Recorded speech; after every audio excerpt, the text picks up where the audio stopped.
Former Soviet Union President Mikhail Gorbachev breathed his last on Tuesday. He was 91 and the last Soviet leader. He had set out to revitalize the Soviet Union but ended up unleashing forces that led to the collapse of communism, the breakup of the state, and the end of the Cold War. Gorbachev died after a long illness, according to a statement from the Central Clinical Hospital in Moscow. No other details were given. Though in power less than 7 years, Gorbachev unleashed an amazing series of changes, but they quickly overtook him and resulted in the collapse of the authoritarian Soviet state, the freeing of Eastern European nations from Russian domination, and the end of decades of East-West nuclear confrontation. His decline was humiliating, his power hopelessly sapped by an attempted coup against him in August 1991. He spent his last months in office watching republic after republic declare independence until he resigned on December 25, 1991. The Soviet Union wrote itself into oblivion a day later.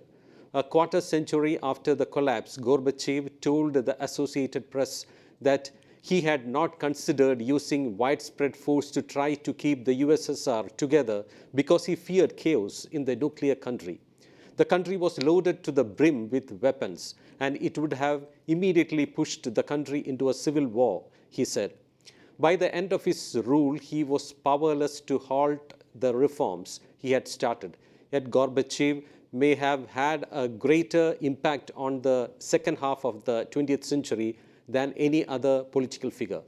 I see myself as a man who started the reforms that were necessary for the country and for Europe and the world, Gorbachev told the AP in a 1992 interview shortly after he left office. Gorbachev won the 1990 Nobel Peace Prize for his role in ending the Cold War and spent his later years collecting accolades and awards from all corners of the world. Yet he was widely snubbed at home. Russians blamed him for the 1991 collapse of the Soviet Union, a once fearsome superpower whose territory fractured into 15 separate nations. His former allies deserted him and made him a scapegoat for the country's troubles. His run for president in 1996 was a national joke, and he polled less than 1% of the vote. In 1997, he resorted to making a TV ad for Pizza Hut to earn money for his charitable foundation. Gorbachev never set out to dismantle the Soviet system. He wanted to improve it. Soon after taking power, Gorbachev began a campaign to end his country's economic and political stagnation using openness to help achieve his goal of restructuring. In his memoirs, he said he had long been frustrated that in a country with immense natural resources, tens of millions were living in poverty. Once he began, one move led to another. He freed political prisoners, allowed open debate and multi-candidate elections, gave his countrymen freedom to travel, halted religious oppression, reduced nuclear arsenals, established closer ties with the West, and did not resist the fall of communist regimes in Eastern European satellite states. But the forces he unleashed quickly escaped his control. Long suppressed ethnic tensions flared, sparking wars and unrest in troubled spots such as the southern Caucasus region. Strikes and labor unrest followed, price increases and shortages of consumer goods. Competitive elections also produced a new crop of populist politicians who challenged Gorbachev's policies and authority.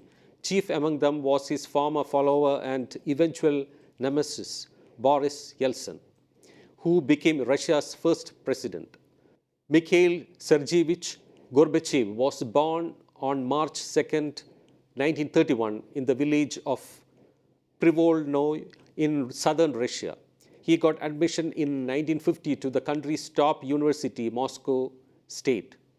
There he met his wife, Raisa Maximovna Titorenko, and joined the Communist Party. He was elected to the powerful party Central Committee in 1971, took over Soviet agricultural policy in 1978, and became a full Politburo member in 1980. But Gorbachev had to wait his turn. Soviet leader Leonid Brezhnev died in 1982 and was succeeded by two other geriatric leaders, Yuri Andropov, Gorbachev's mentor, and Konstantin Chernenko. It wasn't until March 1985, when Chernenko died, that the party finally chose a younger man to lead the country, Gorbachev. He was 54 then.